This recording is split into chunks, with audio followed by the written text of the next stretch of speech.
오늘은 방학이 오히려 더 공허한 이유에 대해서 알아보도록 하겠습니다. 여러분 방학 첫날을 기억하십니까? 항상 학기 내내 방학만 기다렸을 것입니다. 시험 기간에 책상 앞에 앉아서 방학만 되면 진짜 쉬어야지.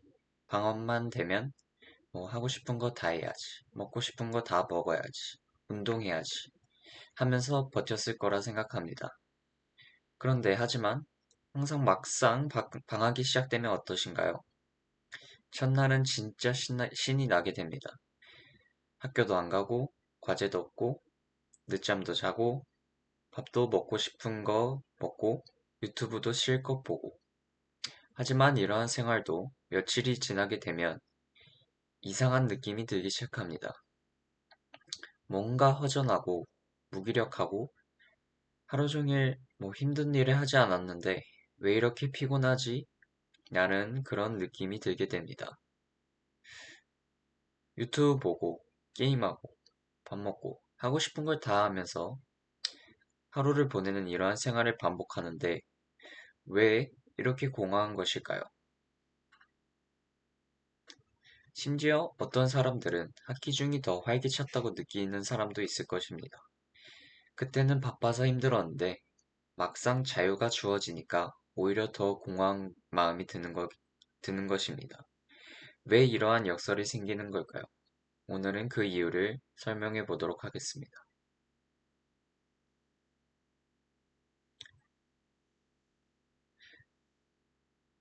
지각된 자율성이라는 개념 때문입니다.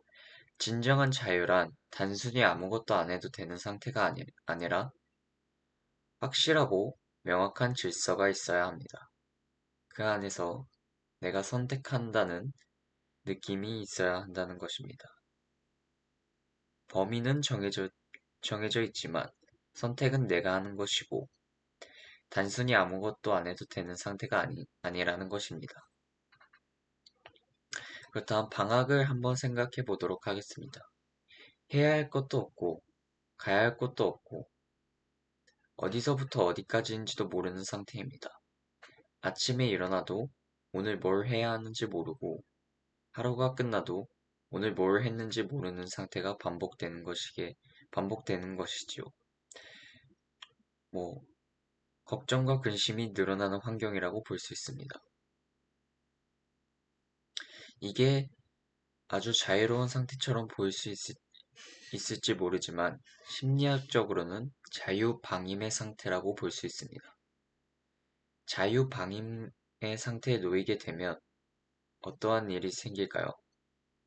불확실성이 증가하고 걱정과 근심만 늘게 되고 일이 잘 되어간다는 느낌을 받지 못하고 즉 죄책감, 불안감만 커지고 결국 그만두고 싶은 마음만 커지게 됩니다.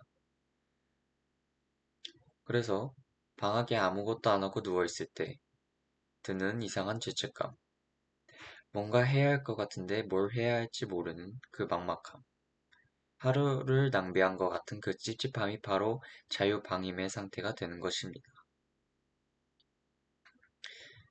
막막함의 심리학적 원인이 이제 범위와 영역이 불명확한 상태이고 선택이 기준이 없어 오히려 불안함, 진정한 자율성을 잃어버린 상태, 완전한 방임도 완전한 통제도 아닌 중간, 그 중간에서 인간은 가장 활기차게 살아간다고 할 수 있습니다.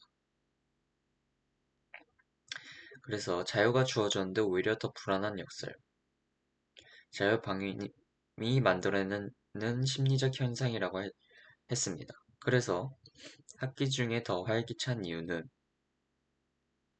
학기 중에는 범위와 영역이 명확하기 때문입니다. 이번 주까지 과제를 내야 하고 다음 주에 시험이 있고 어디서부터 어디까지 공부해야 하는지가 정해져 있습니다. 틀이 있다고 볼 수 있는 것입니다.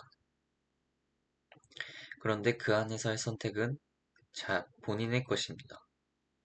오늘 뭘 먼저 할지, 어떤 방식으로 공부할지, 카페에 가서 할지, 집에서 할지는 내가 결정하는 것입니다. 이게 바로 지각된 자율성이 살아있는 상태입니다. 범위는 정해져 있지만 그 안에서의 선택은 내 것인 것이지요. 심리학에서는 진정한 자유의 조건으로 이러한 것들을 말합니다. 확실하고 명확하고 심리적으로 안전하다고 느껴야 하고 만족과 즐거움을 느껴야 하고 더 하고 싶다는 마음이 들어야 한다는 것입니다.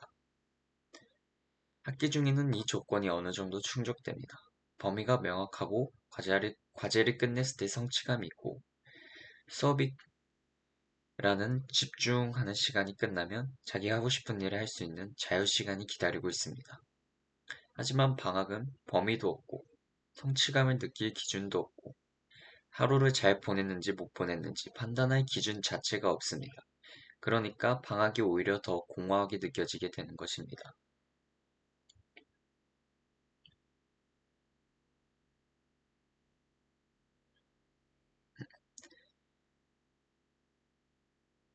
자, 그래서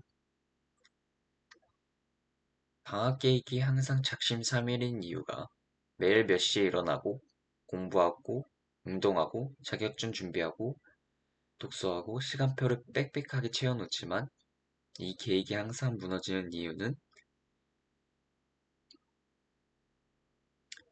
계획이 너무 모호하기 때문입니다. 이번 방학에 영어 공부 열심히 해야지. 이번 방학에 운동 시작해야지. 같은 계획은 어디서부터 어디까지인지 알 수 없습니다. 범위가 없으니까 시작하기도 막막하고 했는지 안 했는지 판단할 기준도 없습니다. 자유방임이 만들어내는 불확실성과 똑같은 상태이지요. 아무것도 정해지지 않은 방학과 다를 게 없어지는 것입니다. 그래서 방학을 알차게 보내는 방법은 요양병원 실험의 4층 집단처럼 큰 방향과 범위는 명확하게 정하되 그 안에서의 세부적인 선택은 유연하게 두는 것입니다. 예를 들어 보겠습니다. 이번 방학에 영어 공부를 하겠다가 아니라 매일 영어 듣기 30분은 하겠다처럼 범위를 작고 명확하게 확실하게 정하는 것입니다. 그리고 언제 할지, 어떤 콘텐츠로 할지는 그날그날 본인이 선택하게 하는 것입니다. 이렇게 범위가 명확하니까 불확실성이 줄어들고 세부적인 선택은 내 것이니까 지각된 자율성이 살아있게 되는 것입니다. 그래서 방학이 공허한 건 여러분이 게으른 게 아니라 자유가 너무 많아서 오히려 지각된 자율성을 잃어버렸기 때문입니다. 모든 걸 다 해주는 것도 알아서 하게 내버려 두는 것도 아닌 방법은 알려주되 선택은 스스로 하게 한 사람이 가장 건강하고 오래 살았듯이 방학도 마찬가지입니다. 모든 시간을 빡빡하게 채우려 하지 말고 큰 방향만 명확하게 정해두고 그 안에서 매일 작은 선택을 스스로 해보려고 하면 작은 목표를 달성하는 성취감이 하나씩 쌓여가면서 말로만 자유인 방학이 아니라 심리적으로 지각된 자유를 느끼는 방학, 그러한 알찬 방학을 보내게 될 것입니다.